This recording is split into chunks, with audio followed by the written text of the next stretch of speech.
Pessoal, boa tarde. Começando mais uma super live de renda variável aqui na XP.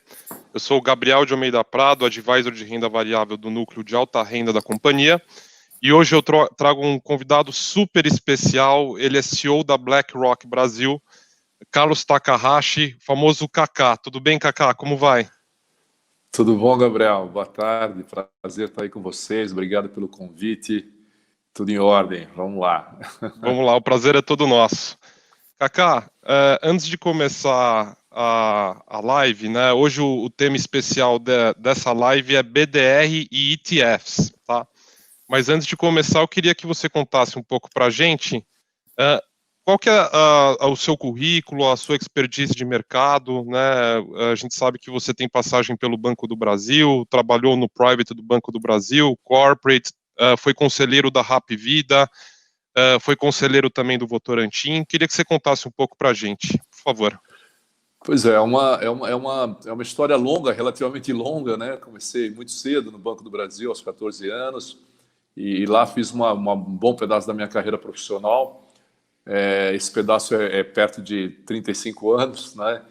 E trabalhei em diversas áreas, claro, é um grande banco, então tem várias áreas, então você tem vários empregos lá dentro. Passei, como você falou, pelo Private Banking, pelo Corporate Banking, e nos últimos anos eu toquei a Asset, né, o braço de Asset Management do Banco do Brasil, a BBDTVM, e depois dessa jornada, atuei também como conselheiro em algumas empresas. Tive o privilégio de ajudar a Apivida a fazer o seu IPO. Também trabalhei no conselho do Banco Votorantim. E aí, durante um período, fiquei como consultor da BlackRock aqui no Brasil, né? Nós fizemos algumas parcerias na época de BBDTVM e nos conhecemos bem. E no final das contas, no começo de 2019, quando eles decidiram dar uma acelerada na operação do Brasil, enfim, olhando essa perspectiva de maior diversificação internacional e assim por diante, eles me convidaram para ajudar a tocar a operação aqui como executivo e aqui estamos nós, né? Pessoal, para quem não sabe, o Kaká é CEO da BlackRock. Como falei, a BlackRock é hoje considerada a maior gestora de investimentos do mundo, tá? Então, para vocês terem ideia da magnitude e da importância do Kaká aqui no Brasil e o fundo dele aqui atuando também no Brasil e no mundo, né? Kaká, queria perguntar para você, com a pandemia gerada pelo coronavírus, quarentena, como é que adaptações que você fez no dia a dia, como é que está o dia a dia da BlackRock? E eu queria entender também, se você tiver um parecer, qual que é a perspectiva que vocês têm de mudança social, de arranjos sociais pós-quarentena, né? A gente percebeu que as pessoas passaram a consumir mais pela internet, se encontram também de outra forma. O que você acha que tem como legado também depois que a quarentena acabar aqui no Brasil? Pô, legal, Gabriel. Acho que, assim, é claro que é muito difícil a gente falar olhar os aspectos positivos de uma tragédia grande que a humanidade está enfrentando, que é essa pandemia, né? Uma pandemia que começa no lado sanitário, no lado da saúde e que migra para a economia e que, enfim, atinge diversas atividades e traz um impacto social sem tamanho, né? Então, de fato, é difícil, mas eu acho que a gente tem que olhar para frente, tem que extrair os melhores aprendizados de um momento como esse e olhar para frente e construir um mundo melhor, né? Então, assim, primeiro falando um pouco da BlackRock, como é que a gente se adaptou, né, às necessidades que essa pandemia nos impôs, né? Que é especialmente o isolamento, o distanciamento. Eu diria assim que a BlackRock, assim como a XP e algumas empresas que trabalham mais no setor de serviços, e especificamente até no mercado financeiro, mercado de investimentos, né? São setores que demandam muita tecnologia, são setores que, obviamente, sempre têm uma atualização tecnológica muito intensa, então, e tem uma preocupação muito grande com conectividade, né? Então, a adaptação foi relativamente rápida. Hoje, nós estamos aí com mais de 90% de pessoas trabalhando em home office desde meados de março, né? E, claro, todo dia o que a gente faz é estudar não só a forma de voltar ao trabalho em escritório de uma forma segura, de uma forma adequada, com esses aprendizados todos, mas também adotar novas formas de trabalhar. E aí acho que, sobre o ponto de vista de trabalho, realmente, claro que não é simples para todo mundo, né? Outro dia até estava comentando com alguns amigos, poxa, tem uma parcela da população que é mais privilegiada, que obviamente tem espaços nas suas casas, tem conectividade à internet, tem equipamento, tem todas as condições para trabalhar em home office, não é uma realidade para todo mundo, mas seguramente muitas atividades passam por essa revisão, hábitos mudam também, mas sobretudo acho que fica aí uma lição humanitária muito importante para todos nós, não é? E uma lição humanitária que transcende os aspectos sociais, simplesmente aqueles que estão ligados à filantropia, ajudam um ao outro, mas também trazem uma nova forma da gente se relacionar, incluindo investimentos, não é? Então, acho que tem aí um belíssimo aprendizado, e se nós soubermos utilizar, com certeza vamos construir um futuro melhor. Boa, Kaká. Kaká, hoje o tema é investimento internacional, e a ideia aqui é começar um pouquinho com BDRs, né? BDR hoje é um mercado muito procurado pelos investidores, né? Uma forma de diversificação internacional, e a demanda, a gente tem visto também que a demanda por esse tipo de mercado, de produto, aumentou muito, né? Eu queria entender com você, né? Aí passando desde o básico, né? O que é um BDR, né? Explicar um pouquinho como funciona, o que é um BDR. Vamos lá. Bom, o BDR, na verdade, vem de uma sigla em inglês, né, que é o Brazilian Depositary Receipt, né, que, na verdade, é um certificado certificado de emissão de um valor mobiliário, não é? E de uma forma bastante simplificada, talvez seja um dos investimentos mais simples e mais fáceis de serem compreendidos. Por quê? Porque o BDR, na verdade, retrata exatamente um ativo no exterior, não é? Um valor mobiliário do exterior. Então, os BDRs mais conhecidos estão todos relacionados aqui, os BDRs emitidos, né? Tem uma quantidade bastante razoável de BDRs já aqui no Brasil, e na verdade, eles representam a ação de uma companhia lá do exterior. Então, de uma forma simplificada, claro, tem todo um detalhamento, tem níveis de BDR, tem BDR patrocinado, não patrocinado, com características específicas, né? Mas todos eles, no final do dia, são valores mobiliários, no caso nosso aqui, basicamente, ações de empresas que estão listadas nos mercados lá de fora, nas bolsas de valores lá de fora, que fazem, através de uma instituição depositária, fazem um programa de emissão desses papéis aqui no mercado doméstico, transacionados na bolsa de valores, como se fosse uma ação local. Então, seria como se você acessasse Apple, Google, as grandes empresas, por exemplo, do mercado de renda variável, do mercado de ações dos Estados Unidos, através da Bolsa de Valores aqui do Brasil. Perfeito. E em relação a gente sabe que BDR ainda é um mercado muito pequeno aqui no Brasil, né? Inclusive, o volume de operações no dia de um BDR, ele é bem menor do que um volume de uma ação brasileira, né? Quando a gente olha a movimentação da Bolsa no dia, acima de 10 bilhões de reais, e BDR gira numa casa bem menor, né?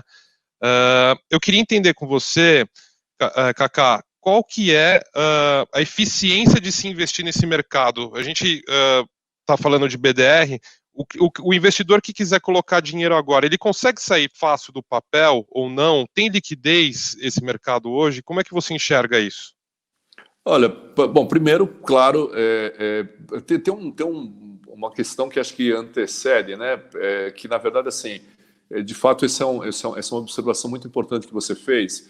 Você está falando de ações, né? Está falando de BDRs que representam ações de empresas extremamente conhecidas por muitas pessoas, por muitos investidores, por muitas, né, pessoas em geral, né? Não somente investidores, né? Quem não conhece Apple, quem não conhece Google, quem não conhece tantas outras empresas que fazem parte do mercado de renda variável americana, porque são empresas globais, né? Só que, de fato, você ainda tem um volume pequeno, né, de transações que ocorrem diariamente na Bolsa de Valores, como você bem comentou, comparando com outros ativos, comparando com ações brasileiras e mesmo com relação a ETFs, que a gente vai comentar daqui a pouco, né, Perfeito. tem um volume de transação bem menor.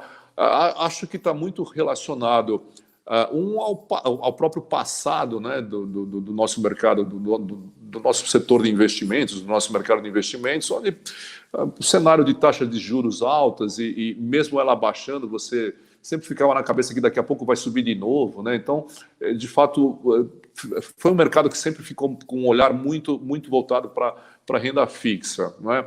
E aí, claro que com a vinda de um período mais longo, com taxas de juros baixas e com uma perspectiva desse período se prolongar, os investidores começaram a diversificar mais os seus portfólios, e claro que isso começa muito mais aqui pelo mercado doméstico, e também surgiram novos digamos assim, novos players, novos participantes no mercado, que são os consultores independentes, são as empresas, né, que, longe dos tradicionais bancos, né, aqui do país, começaram a fazer um novo trabalho de educação do investidor e assim por diante. Então, isso tudo ajudou muito a progressão de alguns mercados, mas ainda não chegou, por exemplo, no mercado dos BDRs, né? Então, parece que falta ainda um pouquinho mais de divulgação, falta um pouquinho mais de disseminação dessa opção, né, e de uma conversa um pouquinho mais aprofundada, como já se faz no mercado de renda variável e em outros mercados aqui no Brasil, no mercado de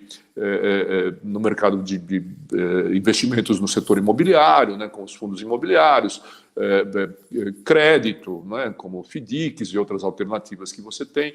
Então, parece que o BDR precisa também passar por essa transição, né? E tem também, claro, um ajuste regulatório, porque algumas alternativas são permitidas somente para investidor qualificado. Então, isso também, gradualmente, né, já é uma discussão que está aí pelo mercado, como você ajustar melhor o acesso dos investidores de varejo a outras alternativas de investimentos, né? Então, acho que tem um misto de evolução regulatória com, claro, uma ampliação do processo educacional, não é? Perfeito. E, Kaká, quando a gente fala de investimento internacional, é óbvio que muito investidor procura outros mercados hoje. A gente teve uma deterioração da Bolsa de Valores brasileira muito grande, né? E a gente percebe também que nos países que foram afetados primeiro, né, Estados Unidos, China, são economias que voltaram a performar antes do que o Brasil, né? As economias foram abertas gradativamente primeiro do que o Brasil, e as bolsas desses países também voltaram a performar antes. Dito isso, você acha que investir, por exemplo, no BDR de Apple, ou falando de FANGs de forma geral, né, Facebook, Amazon, enfim, ainda é uma boa alternativa? Você acha que está super precificado, existe margem para ganhar dinheiro? E mais do que isso, você acha que é uma boa estratégia para fazer um hedge para uma carteira de ações brasileira? O que você acha? Olha, os estudos em geral, Gabriel, mostram que existe uma correlação muito baixa, não é, entre os ativos domésticos e os ativos globais, a exemplo desses que você citou, né? Então, acho que esse é o primeiro ponto. E o que significa? Claro, para você ter uma carteira diversificada, correndo riscos diferentes e também tendo a perspectiva de performance diferente, claro que carteiras que tenham baixa correlação fazem muito sentido, né? Então, acho que esse é um primeiro ponto que a gente tem que observar, e os estudos mostram claramente isso, né? E essa baixa correlação traz dois aspectos importantes. Ele traz a perspectiva de um melhor retorno, mas também traz maior resistência quando você tem situações como essas que nós temos passado ultimamente, né? Mercados com maior volatilidade, com uma aversão a risco mais elevada e assim por diante. Nesses momentos também, essa baixa correlação entre uma e outra alternativa, mercado doméstico e mercado internacional, traz também uma resiliência maior ao portfólio. Então, com isso, parece que faz muito sentido ainda continuar olhando com bastante atenção ao mercado exterior. E um aspecto, você comentou sobre China e Estados Unidos, né? Então, além, claro, tem questão do momento que eles entraram na crise, do momento que eles estão saindo, mas também tem um outro aspecto bastante relevante aí, particularmente com relação ao mercado americano, é o tamanho da ajuda que o governo, né, que o Banco Central americano está tendo que dispor para manter a economia em ordem, né? Então, realmente é um montante estrondoso de recursos, né?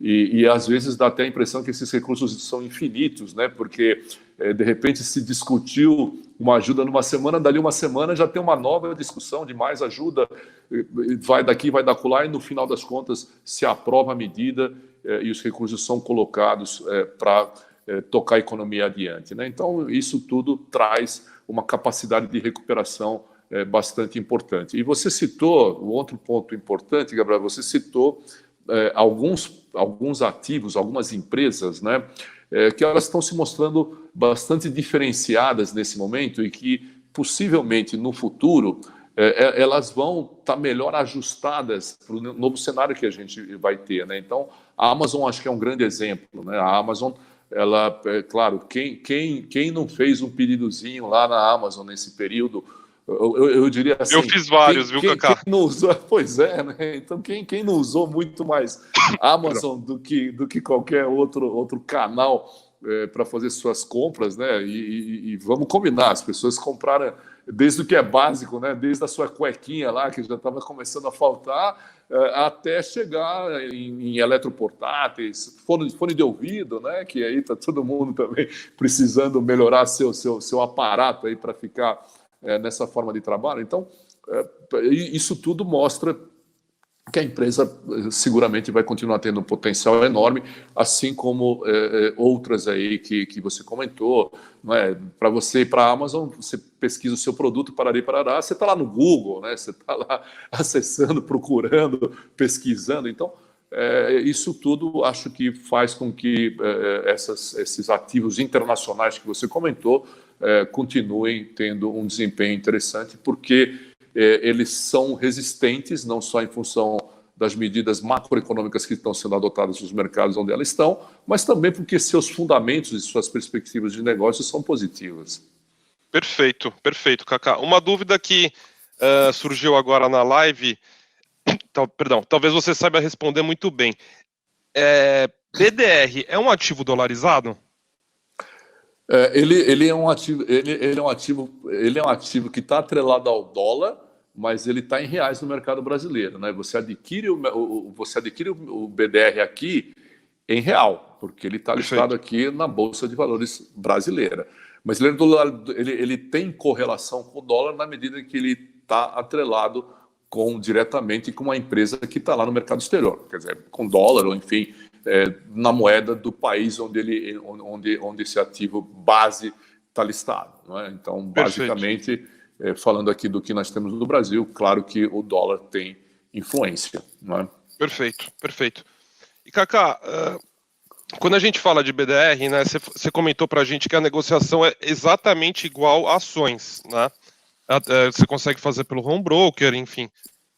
Para pagar imposto de renda também é igual a ações? Você sabe dizer isso para a gente? Ele se assemelha bastante a ações, tem uma ou outra peculiaridade, mas de forma geral ele se assemelha a ações. Então você tem lá que fazer a declaração, seu DARFzinho de ganho de capital, então todos aqueles procedimentos que você toma com um ativo de renda variável, você também tem que tomar com relação ao BDR.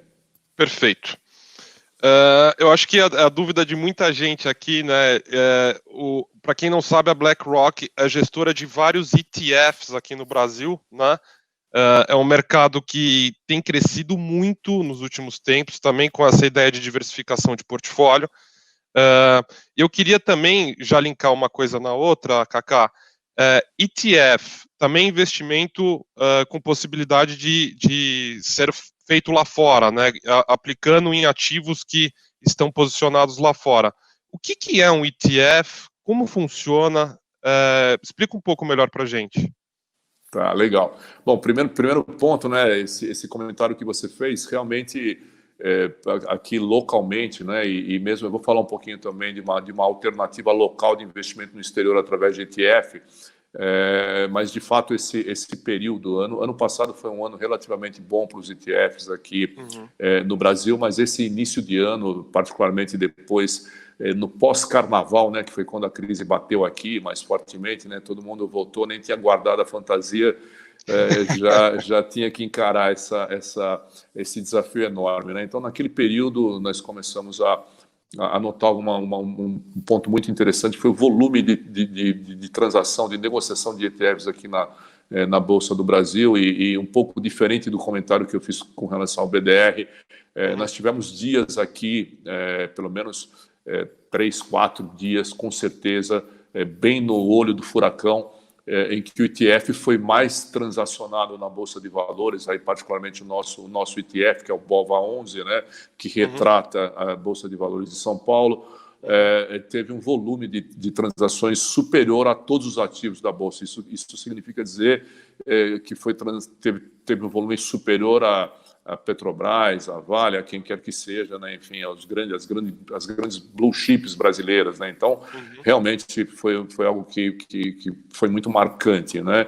E agora mesmo ele continua entre os 5 maiores ativos tradeados na Bolsa, e nos dias que não tem um volume tão grande, mesmo assim ele permanece entre os 10 entre os 10 maiores, entre os 10 ativos mais tradeados na Bolsa. Então, realmente, mudou bastante o cenário dos ETFs, né? E o que são ETFs? Voltando aí ao início da tua pergunta, né? Os ETFs são também mais uma siglinha americana, né? Exchange Traded Funds.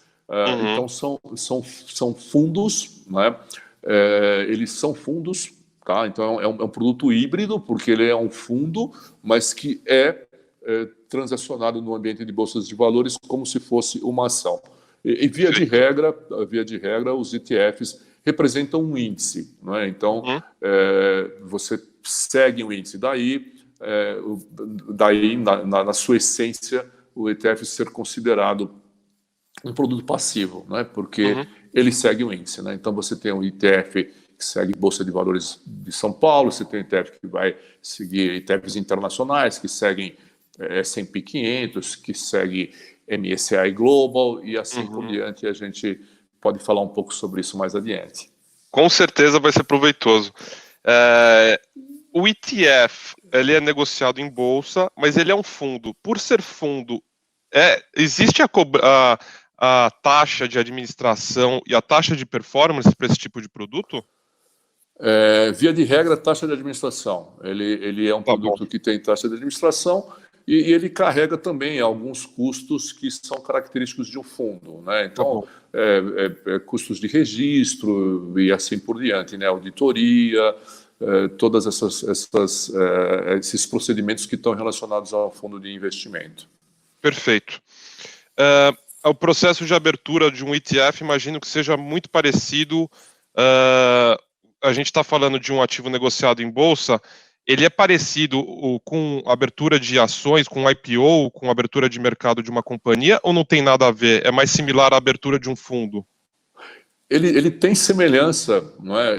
Claro, né? Quando você faz um IPO, né? Enfim, você está abrindo o capital de uma empresa, então tem uma série de procedimentos precedentes, né? Relacionados à abertura de capital, que não necessariamente ocorre com o ETF, né? O que faz o lançamento de um ETF ser semelhante ao de um IPO é que é uma oferta pública, né? É uma oferta pública, você faz todos os registros na CVM como tal fosse, né? Claro que são registros específicos, mas eles seguem em alguma medida o rito de uma oferta pública. Então aí há uma semelhança, mas outras características não são as mesmas de um IPO, começando pela questão central de um IPO, que é uma oferta inicial, que é uma abertura de capital de uma empresa, né? Perfeito. Ainda sobre ETFs, uma pergunta que acho que todo mundo tem dúvida também. A gente falou que ETF pode ser de ações, pode ser de um índice, né, índice S&P, enfim. Existe a possibilidade de o ETF negociar outro tipo de mercado, ou seja, negociar, de repente, commodities agrícolas ou, eventualmente, crédito privado, enfim, outros produtos fora de renda variável? Existe isso? Vamos lá, aqui no mercado brasileiro, né, nós temos somente ETFs de renda variável e de renda fixa, né, são as duas alternativas que você tem disponíveis. A hora que você vai no mercado exterior, no mercado internacional, você tem uma infinidade de opções de ETFs disponíveis. Né? Então você tem, claro, a hora que você navega pela renda fixa, você encontra desde títulos soberanos, indo até, obviamente, passando pelo crédito privado, indo para os títulos high yield e indo também para ativos que, obviamente, têm maior retorno, né, como esse que eu comentei, o high yield, né, que você tem uma expectativa de maior retorno, obviamente com os riscos também ajustados para uma perspectiva de maior retorno, né? Assim como você também tem os títulos de alta qualidade. Você vai para a renda variável da mesma forma, você tem desde índices, como esses que eu falei, mas você também tem outros índices, por exemplo, que estão atrelados a fatores como valor, crescimento, dividendos e assim por diante. Você tem setores no campo da renda variável também, de ações, né? Então você tem de telecomunicações, você tem de tecnologia, você tem de saúde, né? E aí também você tem também índices que representam commodities, tem índices que representam imobiliário, como real estate, e você tem índices de sustentabilidade, né? Que é outro tema que entrou muito em voga, né? Que teve os produtos, né? ETFs e fundos ESG ou sustentáveis tiveram uma performance muito boa, por exemplo, durante esse período lá fora, e também tiveram um nível de captação muito interessante. Então, a gama, né, de ETFs e estratégias que você tem no mercado exterior é bastante ampla.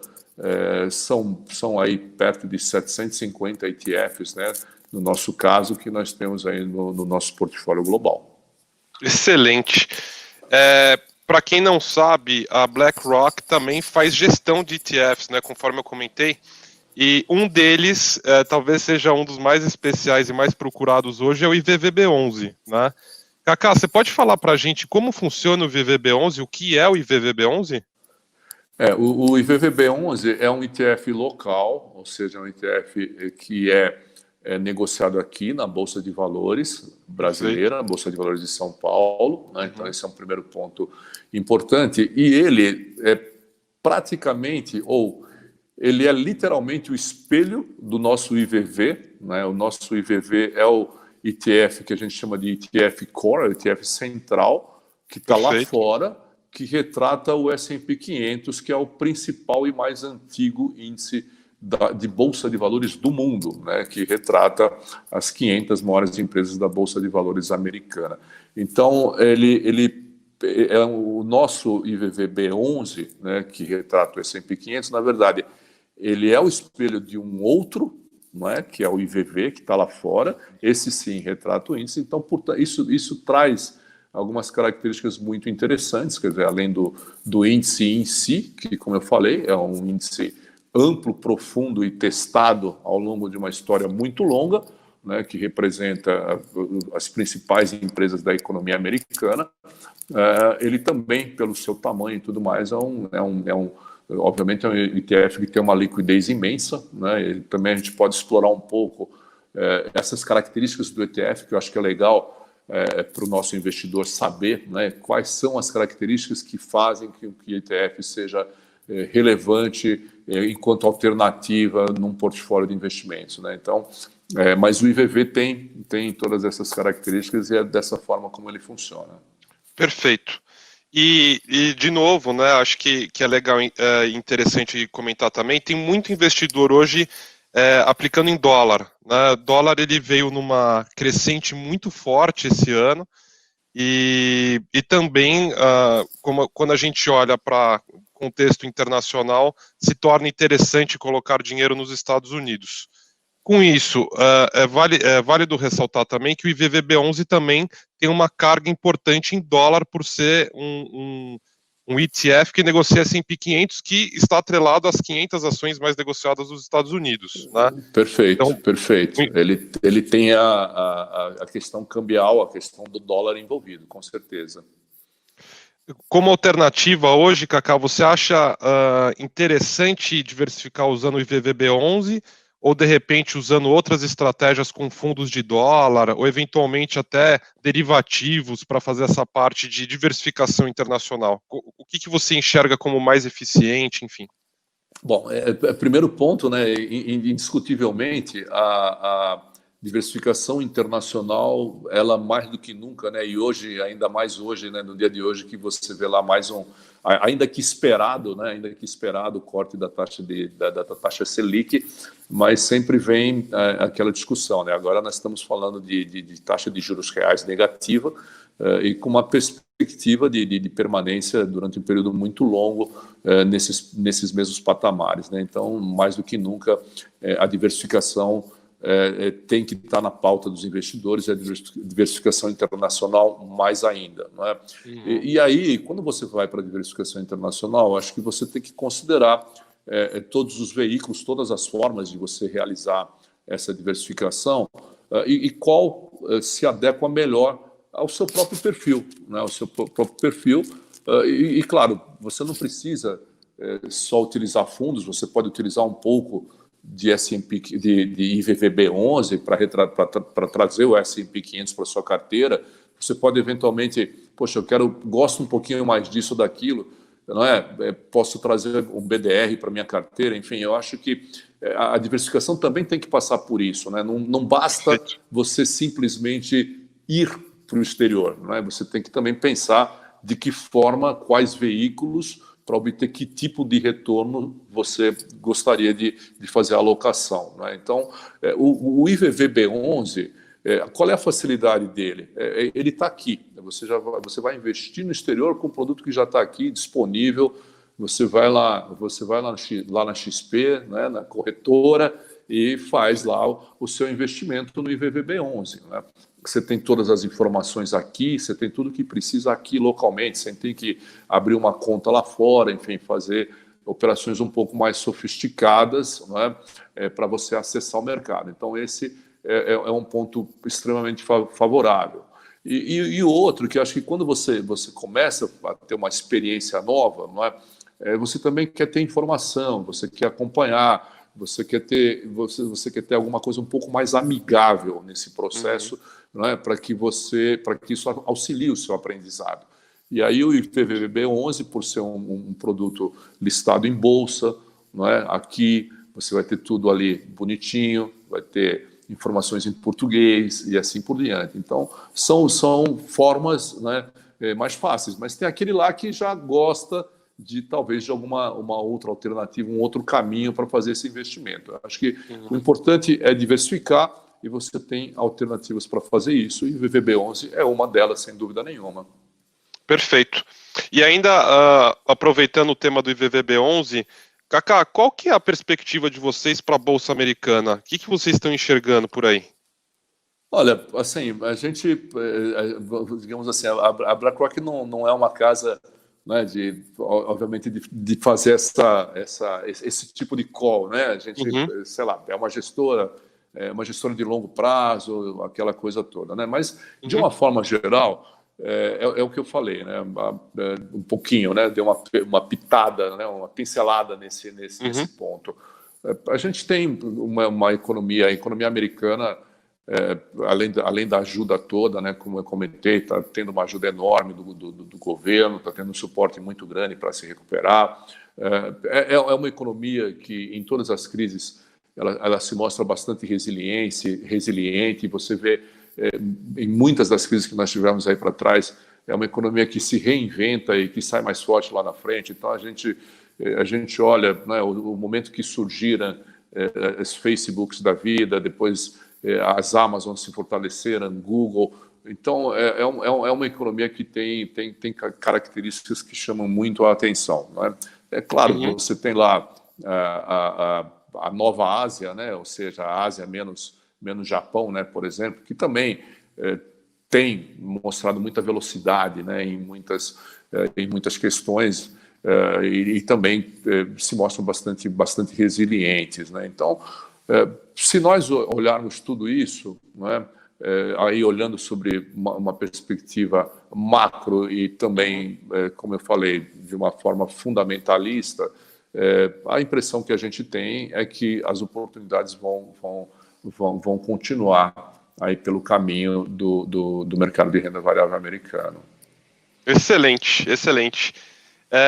Kaká, acho que eu gostaria de aproveitar também, já que você está aqui, e gostaria também que você contasse um pouco para a gente quais são os outros ETFs que a BlackRock faz gestão. Nós sabemos do IVVB11, do próprio BOVA11, que negocia ações aqui no Brasil.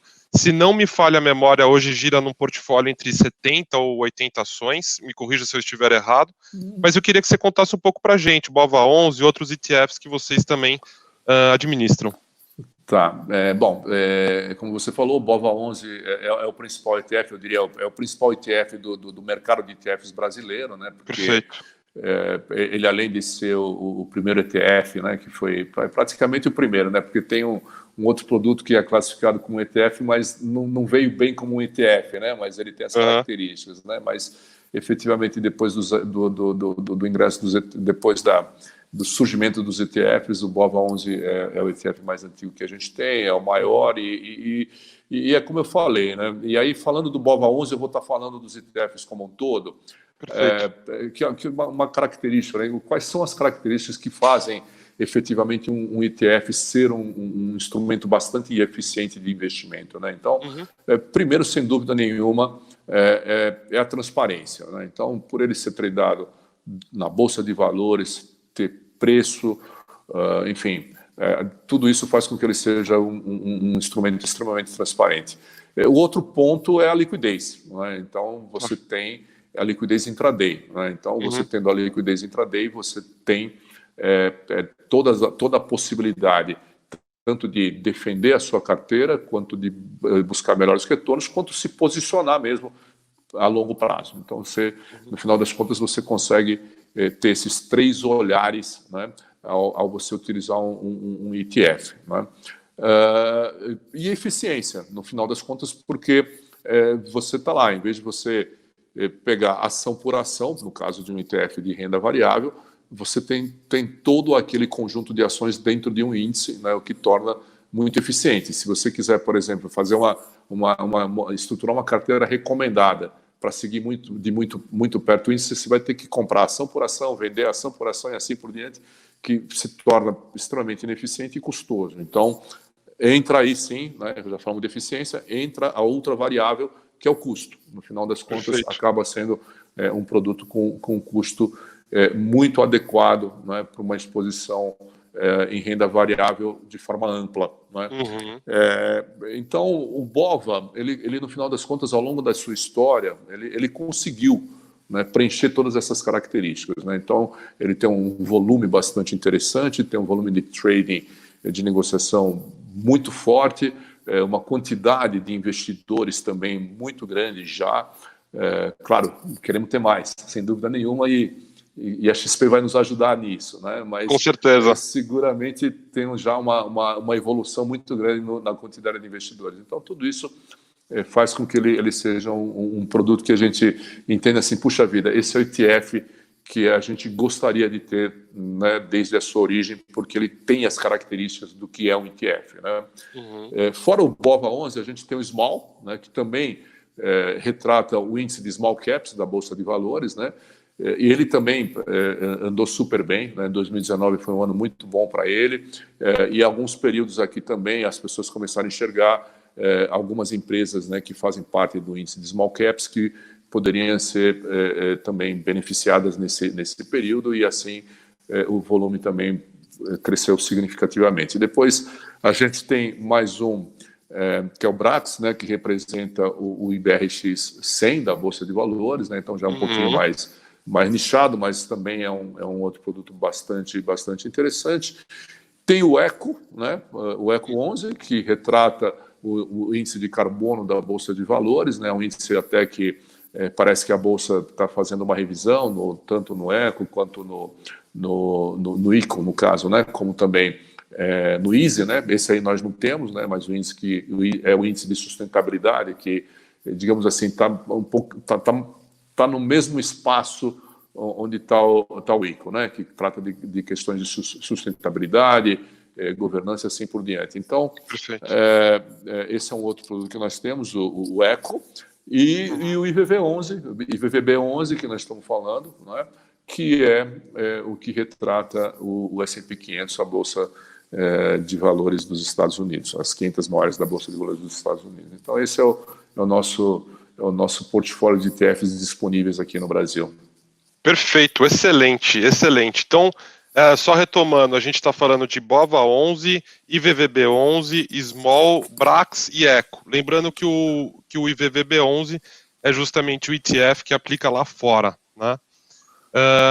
Outro ponto, Kaká, como é que vocês fazem, e aí é uma dúvida até pessoal minha, como é que vocês fazem o valuation da cota de um ETF? Ou seja, como é que você chega no preço justo daquele papel, levando em consideração que ele engloba, no caso do IVVB, 500 ações diferentes? Como é que vocês calculam isso para, pela primeira vez, conseguir negociar na bolsa, enfim? Na verdade, sim, o ETF, né, ele tem duas características, né? Ele tem a cota, porque é um fundo, né? Então, Perfeito. obviamente, ele tem a cota, né?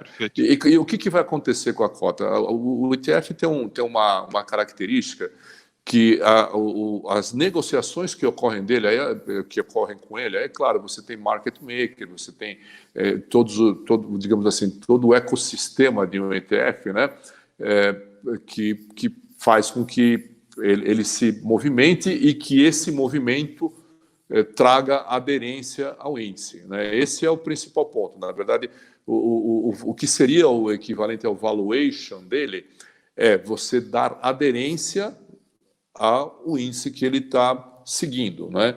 E para isso você tem a criação, né, e o resgate do que a gente chama de cestas, né? E essa dinâmica é que vai fazer com que você mantenha sempre o ETF, que é o digamos assim, o valuation, a valoração, ou enfim, o que quer que seja, alinhado com o índice que ele persegue, né? Então, assim, de uma forma resumida, né, essa dinâmica de gestão, né, é que vai fazer com que isso aconteça. Por isso que a gente sempre tem uma preocupação em ter os volumes adequados, né, de trading dele. Obviamente, a figura do market maker é importante nesse aspecto, né, exatamente para que ele consiga esse alinhamento. Perfeito. Kaká, a gente falou um pouco menos de BOVA11. Eu sei que ele investe em ações aqui no Brasil, tá? De quanto em quanto tempo vocês reavaliam a estratégia? Vocês fazem realocações constantes ou substituições constantes nos ativos do BOVA11 ou não? É uma coisa mais lenta, enfim, como funciona? Não, a dinâmica segue a dinâmica do índice, não é? Tá. Segue a dinâmica do índice, claro, não é? Esse é o objetivo, né? Enfim, até sob o ponto de vista regulatório, você tem que ter esse alinhamento com o índice, né? Então, claro que muitas vezes essa dinâmica está muito mais atrelada com o índice, né? Então também ocorre o rebalanceamento, que a gente chama de rebalanceamento dos índices, né? No caso do BOVA, realizado pela B3, né? Perfeito. Agora mesmo, há pouco tempo atrás, teve um rebalanceamento. Claro que foi um balanceamento bastante tranquilo, mas aí sim, de acordo com os critérios, não é? Obviamente que a Bolsa adota, né, para compor o índice, que aí tem, claro, o volume de transações daquele ativo, daquela ação, enfim, tem uma série de critérios, né? Assim como no IVVB11, né? Então, aí sim, esse balanceamento ocorre lá fora com o S&P 500, né? Então, na verdade, a gente é impactado pelo balanceamento dos índices, né? Perfeito. Rebalanceamento, no caso, né? Perfeito, perfeito. Ainda falando de ETFs, imposto de renda imagino que seja muito próximo também a ações, enfim, declarar DARF, É isso mesmo ou não? Exato. É isso mesmo. É isso mesmo. É o que acontece, né? Você é um ativo transacionado em ambiente de bolsas, né? Então, de bolsa de valores. Então, ele segue as regras, né? Então, tem regras de ganho de capital e obviamente, a taxação ocorre como se fosse uma ação. Perfeito. E aí, quando a gente fala de ETFs, também surge a dúvida do seguinte: Só, investindo em. Gabriel, só um Perdão, ponto, né, que é bom por favor. deixar transparente também. Claro, Ele só não tem aquele limite de isenção de R$ 20.000 que bom tem ponto, na ação. Tá? bom É um ponto. alerta importante para ser colocado. Né? Então, Excelente, essa é a única característica diferente. perfeito. Kaká, você falou de ETF de fundo imobiliário. Aqui no Brasil, a gente negocia esse tipo de ETF, e se negocia por ser fundo imobiliário, ele poderia, teoricamente, incorporar dentro do ETF a possibilidade de isenção de imposto de renda, alguma coisa desse tipo. Apesar do que no fundo imobiliário, você, quando tem ganho de capital, você tem que pagar imposto, né? Mas pensando numa dinâmica de dividendos, alguma coisa assim, existiria a possibilidade de ser isento de imposto de renda ou não tem nada a ver? Olha, nós não temos, né? Na verdade, nós não temos ETF de imobiliário aqui no Brasil, né? Tá, Então, realmente eu não consigo te dar uma resposta precisa, né, de que benefícios poderiam migrar para o ETF ou não poderia, perfeito. porque ainda nós não temos esse tipo de produto aqui. Perfeito. Apesar de ter um índice, né? Existe um índice de imobiliário, né, na Bolsa de Valores, né, IFIX, né? que é o IFIX, exato, exato. Perfeito. E aí, eu queria perguntar um pouquinho para você, se na BlackRock vocês adotam estratégias com ETF no portfólio de vocês. Um ponto que eu acho que vale a pena comentar isso ainda não ocorre aqui no Brasil. Eu acho que Tá bom. eu acho que tudo isso que está acontecendo aqui, né, ou seja, taxa de juros, diversificação, o ecossistema de investimentos mudando, com muita gente diferente ajudando os investidores, né, novos players, enfim, novos gestores de fundos, enfim. O ecossistema está super dinâmico, isso é muito bom para o investidor, né? Quanto mais opções, melhor, inclusive para a evolução do mercado, né? Então, com certeza, eu acho que lá na frente nós vamos chegar nisso. Lá fora, os ETFs, né? Eles são utilizados hoje para uma gestão ativa, efetivamente, né? Então, você tem o ETF utilizado como instrumento base para a composição de um asset allocation, de um modelo de portfólio, é muito utilizado lá fora. Isso significa o quê? Você pode, por exemplo, definir diversos perfis de risco e fazer um produto que você tenha vários ETFs, a gente chama isso de building blocks, né? Então você traz para dentro dessa alocação diversos ETFs para compor assim, aí sim um perfil de risco de acordo com aquele que o investidor se identifica. Então, essa é uma evolução que a gente imagina a hora que nós tivermos um leque mais amplo de ETFs aqui, tanto domésticos quanto, sobretudo, internacionais, que acho que você já tem essa prateleira enorme disponível lá fora. A hora que isso tudo puder encontrar a forma adequada de vir aqui para o investidor, né? Ou seja, hoje você tem lá o IVVB11, mas amanhã ou depois você pode trazer outras alternativas, né? E aí sim você começa a ter a capacidade de estruturar esse tipo de portfólio para o investidor. Perfeito. Excelente. Kaká, eu tenho uma dúvida também, e aí é uma dúvida que mandaram aqui no chat, acho legal comentar. Digamos que o S&P 500 caia 10% lá fora, o reflexo ele é proporcional à desvalorização do IVVB ou não? Ele não tem essa proporcionalidade tão direta? Ele tem correlação. Tem uma Tem correlação? correlação, tem correlação, sem dúvida nenhuma. Essa é a essência do investimento, inclusive, né? Então, o princípio dele é seguir o índice. Então, claro que ele vai ter correlação. Se cair lá, vai também acontecer o mesmo efeito aqui, não é? Vai ter aderência a esse efeito. E isso em tempo real, ou seja, se estiver caindo, desabando o mundo lá nos Estados Unidos, ou se eles estiverem performando super bem, a gente vê isso em tempo real aqui na nossa bolsa. Sim, sim, sim. Claro, tem Perfeito. uma. Às vezes o que tem não é o caso do mercado americano, porque ele está com os fusos, inclusive, muito próximos ao nosso, né? Uhum, Mas se você tiver em outros mercados, claro, você tem esses reflexos acontecendo de uma outra forma, né? Mas eles perfeito. sempre vão refletir, sempre vão refletir. Excelente, excelente. Kaká, a gente está quase chegando no final da live, então eu vou para as últimas perguntas e depois eu até queria que você pudesse comentar um pouco sobre o fundo em si, os produtos que vocês têm aí na BlackRock para o investidor poder colocar dinheiro e aplicar com vocês, claro. Uh, as últimas perguntas que a gente tem por aqui, quando a gente fala, por exemplo, de estratégias com ETFs, tem alguma estratégia que você goste mais ou não? Né? Se de repente abrir um leque, um portfólio de ETFs, teria algum ETF que você daria mais atenção, mais foco ou menos foco? E quais são as perspectivas? Né? A gente sabe que VVB11, você mesmo falou, é uma excelente estratégia de investimento internacional. Qual outro foco que a gente poderia adotar aqui para até conseguir auxiliar melhor o investidor a compor o portfólio dele? Olha, sem dúvida nenhuma, né?